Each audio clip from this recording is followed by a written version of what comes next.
People have been asking about alternatives to the latex products that I've used.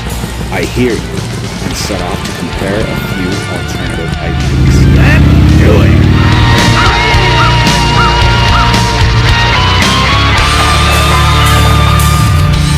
Recently, I've made a few videos that you use liquid latex on the props. And some people cannot be around liquid latex. They have a terrible allergy to it. They can't even touch this stuff. I've come up with a few alternative items that you can use that work just as good.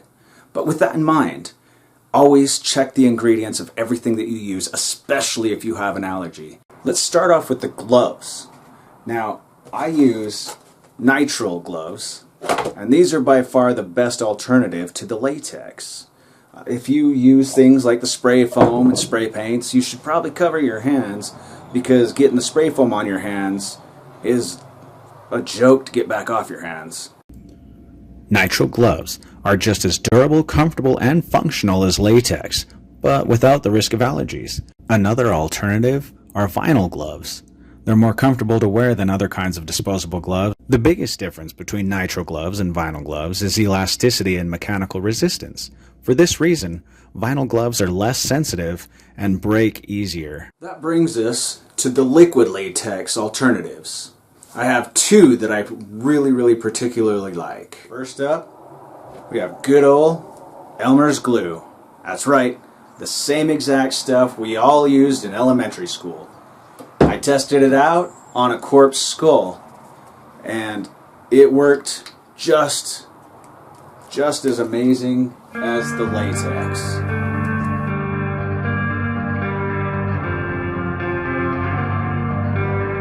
So the pros for the Elmer's glue: it's cheap, it's latex free, it works really good, and it's super easy to find. The only con that I really came up with is it's a little bit longer dry time, about a half an hour total.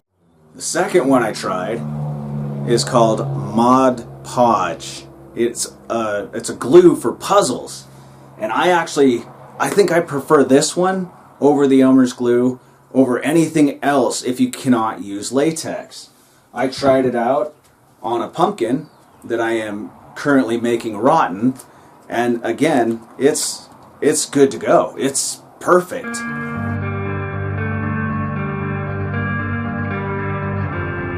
The pros for the Mod Podge: it is water-based. It's actually a pretty quick dry. In 15 minutes it was dry. It's super easy to spread. It is very easy to find. The only con is it's about $2 more expensive than the Elmer's glue, but I still prefer it. They both dry clear, which is exactly what we want. They both have more pros than cons. So if I have to recommend anything, if you cannot use latex, I would go with either the Elmer's glue or the puzzle glue. They both work perfectly. There was one other product. It's the spirit gum. The problem I have with the spirit gum is the fumes are kind of, they're strong. And the stuff isn't exactly as easy to find as these other two products. Anyways, I hope you found this video helpful to help out with your allergies and give you some really good alternatives to keep building these awesome props. Till next time, keep it spooky, my crazy friends.